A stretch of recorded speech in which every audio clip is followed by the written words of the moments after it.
എൻ്റെ പ്രിയപ്പെട്ടവരെ, കർത്താവ് നിങ്ങളെ തൻ്റെ വിജയകരമായ സ്നേഹത്താൽ നിറച്ചിരിക്കുന്നു. അവിടുത്തെ സ്നേഹം ഒരു വെള്ളം പോലെ നിങ്ങളുടെ മേലിറങ്ങുന്നു. വെള്ളം പോലെ ഇറങ്ങുന്നു. അവിടുന്ന് നിങ്ങളെ അത്രയധികം സ്നേഹിക്കുന്നു. അത്രയധികം, അത്രയധികം.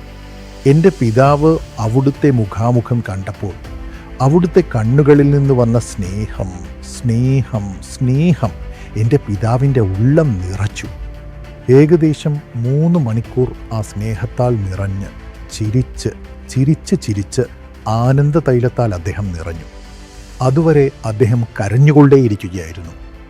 എന്നാൽ യേശുവിൻ്റെ കണ്ണുകളിൽ നിന്ന് വന്ന സ്നേഹം, അതുപോലെ എൻ്റെ ഭാര്യ യേശുവിൻ്റെ മുഖത്തേക്ക് നോക്കിയപ്പോൾ 1.5 മണിക്കൂറോളം അവിടുന്ന് അവളെ നോക്കിക്കൊണ്ടേയിരുന്നു. വായ തുറന്ന് സംസാരിച്ചതേയില്ല. എനിക്കും എൻ്റെ ഭാര്യയ്ക്കും ഇടയിൽ നിന്ന് അവിടുന്ന് ഞങ്ങളെ തന്നെ നോക്കിക്കൊണ്ടിരുന്നു. ഇതുകാരണം എൻ്റെ ഭാര്യയും ഞാനും അറിയാതെ തന്നെ ആത്മാവിനാൽ നിറഞ്ഞ് കരഞ്ഞുകൊണ്ടിരുന്നു. അതേ സ്നേഹം ഇന്ന് നിങ്ങളുടെ മേലും ഇറങ്ങിക്കൊണ്ടിരിക്കുകയാണ്. കർത്താവ് നിങ്ങളെ മറന്നിട്ടില്ല. അവിടുന്ന് നിങ്ങളെ നോക്കിക്കൊണ്ടേയിരിക്കുകയാണ്. എൻ്റെ പ്രിയപ്പെട്ട മകനെ എന്ന് പറഞ്ഞ് അവിടുന്ന് നിങ്ങളെ നോക്കിക്കൊണ്ടേയിരിക്കുന്നു. അവിടുത്തെ സ്നേഹം നിങ്ങളെ നിറയ്ക്കുന്നു. അതുകൊണ്ട് നിങ്ങൾ വിജയിക്കും. സങ്കീർത്തനം 63:3 പ്രകാരം, ജീവനേക്കാൾ നിന്റെ കൃപ നല്ലതാകുന്നു. എൻ്റെ അധരങ്ങൾ നിന്നെ സ്തുതിക്കും. എൻ്റെ പ്രിയപ്പെട്ടവരെ, യേശുവിൻ്റെ സ്നേഹം വിജയകരമായ സ്നേഹമാണ്. ഈ സ്നേഹം എന്താണ് ചെയ്യുന്നത്? കഷ്ടതകൾക്കിടയിൽ ഇത് നമുക്ക് വിജയം നൽകുന്നു. റോമർ 8:35 മുതൽ 39 വരെ വായിച്ചു നോക്കൂ. നിന്റെ നിമിത്തം ഞങ്ങളെ ദിവസം പ്രതി കൊല്ലുന്നു. അറുപ്പാനുള്ള ആടുകളെ പോലെ ഞങ്ങളെ എണ്ണുന്നു. ക്രിസ്തുവിൻ്റെ സ്നേഹത്തിൽ നിന്ന് നമ്മെ വേർപിരിക്കുന്നതാർ? കഷ്ടതയോ, സങ്കടമോ, ഉപദ്രവമോ, പട്ടിണിയോ, നഗ്നതയോ, ആപത്തോ, വാളോ? നാമോ നമ്മെ സ്നേഹിച്ചവൻ മുഖാന്തരം ഇതിലൊക്കെയും പൂർണ്ണ ജയം പ്രാപിക്കുന്നു. ഇവയിലെല്ലാം കർത്താവായ യേശു നിങ്ങളെ സ്നേഹിക്കുന്നതുകൊണ്ട് നിങ്ങൾ അവയിൽ നിന്ന് മോചനം നേടി പൂർണ്ണ വിജയം കൈവരിക്കാൻ കർത്താവ് ഇടയാക്കുന്നു. ഈ സ്നേഹം നിങ്ങളെ നിറയ്ക്കട്ടെ. അതാണ് യേശുവിൻ്റെ സ്നേഹം. ധൈര്യമായിരിക്കുക. എൻ്റെ സഹോദരി ഏഞ്ചൽ മരിച്ചപ്പോൾ ഞങ്ങൾ ദുഃഖത്താൽ നിറഞ്ഞു. ഒരു ദിവസം രാവിലെ പ്രാർത്ഥിച്ചുകൊണ്ടിരുന്നപ്പോൾ യേശു വന്നു. അവിടുന്ന് പറഞ്ഞു, എൻ്റെ മക്കളെ, എനിക്ക് നിങ്ങളോട് ദേഷ്യമാണെന്ന് ചിലർ പറയുന്നത് നിങ്ങൾ എന്തിനാണ് വിശ്വസിക്കുന്നത്? എനിക്ക് നിങ്ങളോട് എന്തിനാണ് ദേഷ്യം തോന്നേണ്ടത്? എൻ്റെ ഇഷ്ടം നിറവേറ്റുന്നതിൽ നിങ്ങൾ വിശ്വസ്തരായിരുന്നു. ഏഞ്ചലിനെ നഷ്ടപ്പെട്ട ശേഷവും കർത്താവ് നല്ലവനാണ്, യേശുവിനെ എല്ലാം അറിയാം എന്നു പറഞ്ഞ് ഒരു കുടുംബമായി നിങ്ങൾ ഓരോ ദിവസവും എന്നെ തേടി വരുന്നു. ഞാൻ എങ്ങനെ നിങ്ങളെ വിട്ടുപോകും? എനിക്കെങ്ങനെ നിങ്ങളോട് അതൃപ്തി തോന്നും? നിങ്ങൾ എനിക്ക് പ്രിയപ്പെട്ടവരാണെന്ന് പറഞ്ഞ് അവിടുന്ന് ഞങ്ങളെ അനുഗ്രഹിച്ചു. നിങ്ങൾക്കെതിരെ സംസാരിക്കുന്നവർ സംസാരിക്കും തോറും ഞാൻ നിങ്ങളെ കൂടുതൽ അനുഗ്രഹിക്കും. ഇതിലൊക്കെയും പൂർണ്ണ ജയം നേടുമെന്ന് അവിടുന്ന് പറഞ്ഞു. അങ്ങനെ 40 വർഷങ്ങൾ കടന്നുപോയിരിക്കുന്നു. ഇത് 40-ാം വർഷം. ഈ ദിവസത്തിലും കർത്താവ് എത്രത്തോളം ജയം നൽകി, എത്ര കോടി ജനങ്ങൾക്ക് വിജയം എത്തിക്കാനിടയാക്കി. നിങ്ങൾക്കും അതുപോലെ ചെയ്യും. രണ്ടാമതായി, പാപത്തിൽ മുഴുകുന്നവരോടുള്ള ദൈവത്തിൻ്റെ സ്നേഹം വെളിപ്പെടുന്നു. അവരെ പാപത്തിൽ നിന്ന് മോചിപ്പിക്കുകയും രക്ഷിക്കുകയും ചെയ്യുന്നു. യോഹന്നാൻ 3:16 പ്രകാരം, തൻ്റെ ഏകജാതനായ പുത്രനിൽ വിശ്വസിക്കുന്ന ഏവനും നശിച്ചു പോകാതെ നിത്യജീവൻ പ്രാപിക്കേണ്ടതിന് അവനെ നൽകുവാൻ തക്കവണ്ണം ദൈവം ലോകത്തെ അത്രമേൽ സ്നേഹിച്ചു. അതെ, എൻ്റെ 16-ാം വയസ്സിൽ ഞാൻ കർത്താവിൽ നിന്ന് അകന്നുപോയപ്പോൾ എൻ്റെ അമ്മ എനിക്കായി എല്ലാ ചൊവ്വാഴ്ചയും ഉപവസിക്കാൻ തുടങ്ങി. ഇപ്പോൾ 46 വർഷങ്ങൾ കഴിഞ്ഞു. ഇന്നും അവർ എനിക്കായി ഉപവസിക്കുകയും പ്രാർത്ഥിക്കുകയും ചെയ്യുന്നു. എന്നാൽ അവർ പ്രാർത്ഥിക്കാൻ തുടങ്ങിയ നാളുകളിൽ ഏതാനും ആഴ്ചകൾക്കുള്ളിൽ കർത്താവ് എൻ്റെ ജീവിതത്തിൽ ഇടപെട്ടു. എന്നെ മാറ്റി തൻ്റെ മകനായി രൂപാന്തരപ്പെടുത്തി. അവിടുത്തെ സേവിക്കാൻ എന്നെ പ്രാപ്തനാക്കി. പഠനത്തിലും സമൂഹത്തിലും കുടുംബജീവിതത്തിലും എന്നെ ഉയർത്തി. എല്ലാ അനുഗ്രഹങ്ങളും സൗകര്യങ്ങളും നൽകി. നിങ്ങളും നിങ്ങളുടെ പാപങ്ങളിൽ നശിച്ചു പോകാതിരിക്കാൻ നിങ്ങളെ സ്നേഹിക്കാനും രക്ഷിക്കാനും ഒരാളുണ്ട്. അത് യേശുവാണ്. യേശുക്രിസ്തുവിൻ്റെ രക്തം സകല പാപങ്ങളും നീക്കി നമ്മെ ശുദ്ധീകരിക്കും. അവിടുന്ന് നിങ്ങളെ തള്ളിക്കളയില്ല, പാപി എന്ന് പറഞ്ഞ് അകറ്റില്ല. അവിടുന്ന് നിങ്ങളുടെ അടുക്കൽ വന്ന് സ്നേഹം ചുരിഞ്ഞു പറയും, എൻ്റെ മകനെ, മകളെ, ഞാനില്ലാതെ നീ എങ്ങനെ ഈ പാപശാപത്തിൽ നിന്ന് പുറത്തു വരും? നിനക്കായി ഞാൻ കുരിശിൽ രക്തം ചിന്തിയിരിക്കുന്നു.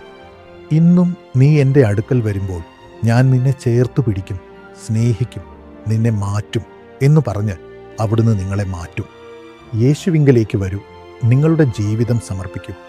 അവിടുത്തെ സ്നേഹം നിങ്ങളെ വിശുദ്ധീകരിക്കട്ടെ, പാപത്തിൽ നിന്നും ശാപത്തിൽ നിന്നും മോചനം നൽകട്ടെ. ദൈവത്തിൻ്റെ സ്നേഹത്താലും അനുഗ്രഹങ്ങളാലും നിറയട്ടെ. മൂന്നാമതായി, അവിടുത്തെ സ്നേഹം മാറാത്ത സ്നേഹമാണ്. നിങ്ങളുമായി ഉടമ്പടി ചെയ്തിട്ടുള്ള സ്നേഹം.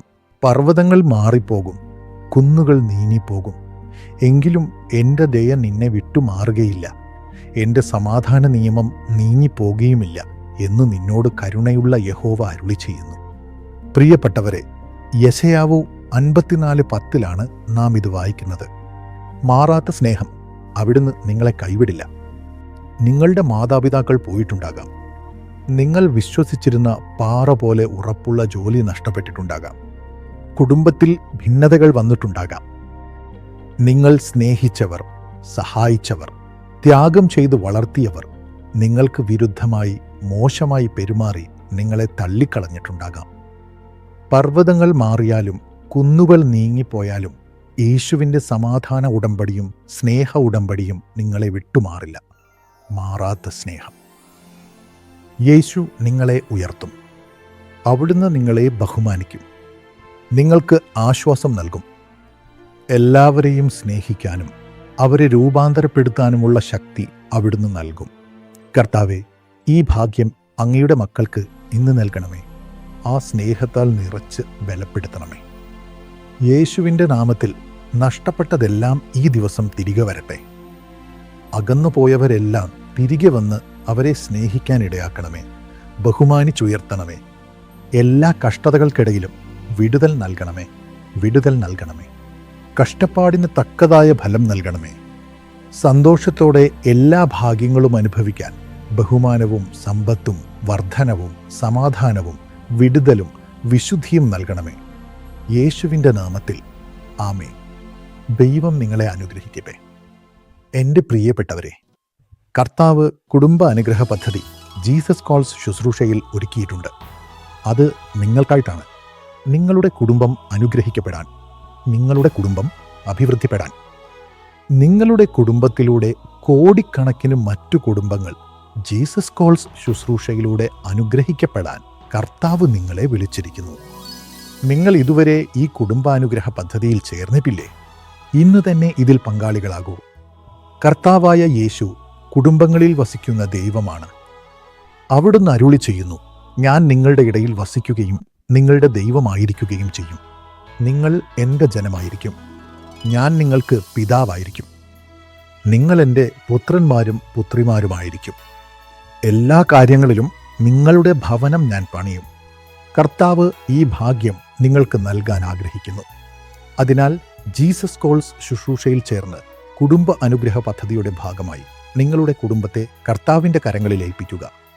നിങ്ങൾക്കായി പ്രാർത്ഥനാ ഗോപുരത്തിൽ എല്ലാ ദിവസവും പ്രാർത്ഥന നടത്തപ്പെടും.